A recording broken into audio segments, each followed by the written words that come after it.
چې کوم دین الله او رسول نه ویلې او مولای په دره کې جوړ کی، مولای په خېټه کې جوړ کی، مولای په خپل کارخانه کې جوړ کی، په خپل مذهب کې جوړ کی، او قال الله قال رسول الله ټاپه پې نه دا تریوال دین دی، دا جعلي دین دی، دا مردود دین دی، دا انسان د الله او د رسول دشمن انسان دی.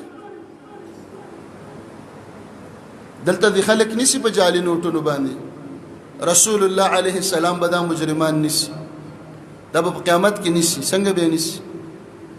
وایي زه به حوض کوثر ته ولاړ یم، نشئ بچ کېدلی.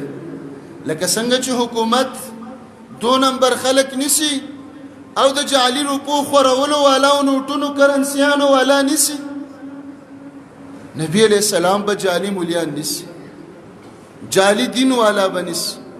دا په خپل خېټه او کور کې چې دینونه جوړ کړي دي، دا په خپل کورکي کې چې ځان له دین جوړ کړی دی، دا به رانیسي حوض کوثر ته به ولاړ دی، امت له به اوبه ورکوي.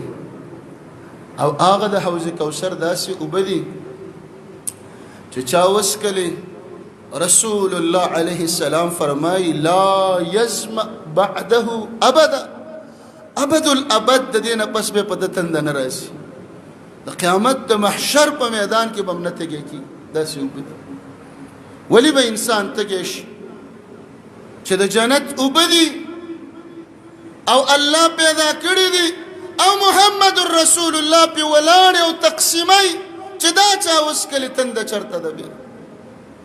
نو څه کسان به راوستلی شي زمونږ په شانتې نوم د اسلام، جامې د مسلمانانو، ګیره د مسلمان، پټکې د مسلمان، خوارې لا ښایسته جوړه کړې ده. داسې ښایسته مسلمان یې د ځان نه جوړ کړی دی، غوړ پړ رنګین برش کړی مسلمان. وایي زه به ویم رای والدام زما ملګري دي چې اوبه وله ورکړم. ملایک راورسېدل چې دا داسې پاټک دی، دا داسې چک پوسټ دی، دا هغه چک پوینټ دی چې دلته سمګلران، جعلکاران، 2 نمبرې خلک، پراډیان، دوکماران د دې پاټک نه نشي اوړېدل. ملائک به راتاو کی، نبی علیہ السلام نه به مخ راتاو کی، وایي داسې ځئ جهنم ته ځئ.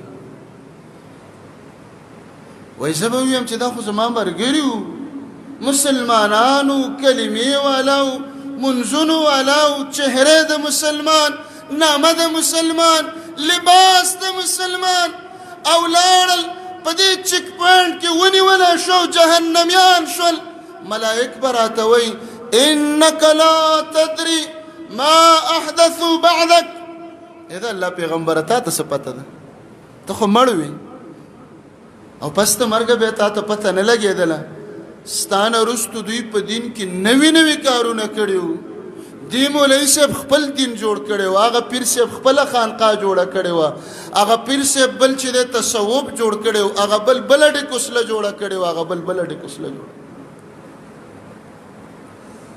اوس رسول الله علیه السلام د دې دوکمارانو مولیانو، د دې فراډیانو، د دې جعلي مولیانو د دې په باره کې څه وایي؟ سحقا اقول سحقا سحقا لمن غیر بعدي.